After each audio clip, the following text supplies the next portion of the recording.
Bom dia, com a paz do Senhor Jesus. Evangelho de Marcos, capítulo 7, a partir do verso de número 33, declara o seguinte: E tirando-o à parte de entre a multidão, pôs-lhe os dedos nos ouvidos e, cuspindo, tocou-lhe na língua.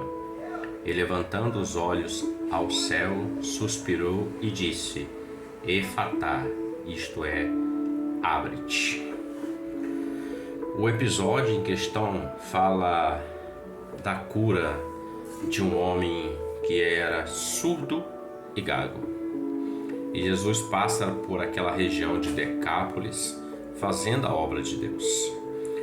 Onde o Senhor Jesus está passando, sempre vai acontecer algo da parte do Senhor em favor da vida do homem. Aonde ele passa, algo de Deus acontece. Por quê?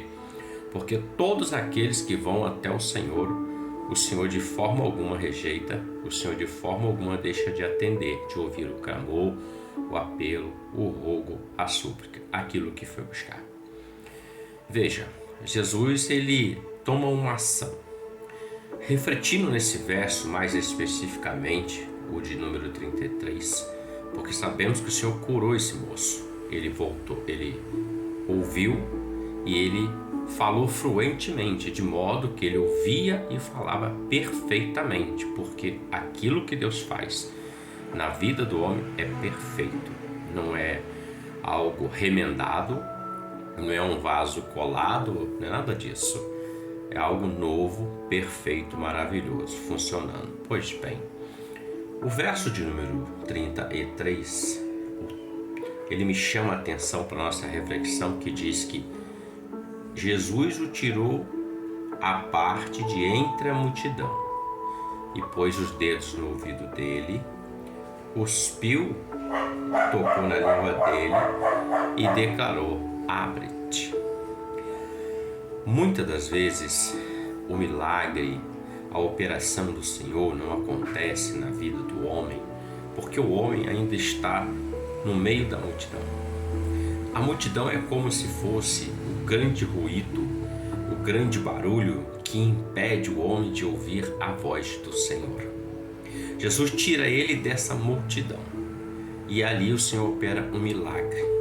A multidão também pode representar as preocupações, multidões de problemas e situações que precisam de uma solução, de uma direção. E isso muitas das vezes impede o homem de ouvir Deus falar com ele, impede de o homem receber a bênção do Senhor. Jesus o tirou do meio da multidão e, separado da multidão, ele operou um milagre na vida dele. Que nós possamos refletir sobre isso, porque separado da multidão quer dizer só nós e Jesus. Era só aquele homem e o Senhor Jesus.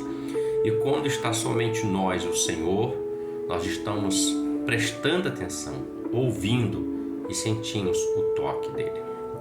Um outro exemplo disso, para nossa reflexão, complementando esta, é João capítulo 8. Pegaram a mulher no ato de adultério, levaram ela diante do Senhor Jesus e eles queriam apedrejar.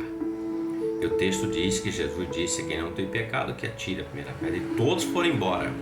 Mas o verso depois desse diz que ficou só Jesus e aquela mulher, estavam sozinhos. E Jesus disse assim: onde estão os teus acusadores? E eles foram embora. E Jesus disse assim: eu também não te condeno, vá e não peques mais. Ou seja, ficou a sós com o Senhor e recebeu uma bênção. Jacó entra no val de Jaboque. Ele precisava de uma bênção, ele precisava de um milagre, porque no outro dia ele ia encontrar com seu irmão Esaú, que jurou ele de morte. Ele estava caminhando e com medo que o irmão matasse ele, porque cumprisse a promessa que fez. E quando ele entra no val, ele estava sozinho. Ele e o anjo, ele lutou a noite inteira. Ele sai daquele val do Jaboque marcado por Deus, manquejando, marcado. Já não era mais Jacó, era Israel. E quando o irmão dele chega, o irmão dele não vê o Jacó que ele queria matar. Ele vê o Israel que luta com Deus e prevalece. A sós com Deus, fora da multidão, nós vamos receber a bênção de Deus na nossa vida. Reflita sobre isso. Que Deus te abençoe. Você tenha um ótimo dia com a paz do Senhor Jesus. Amém?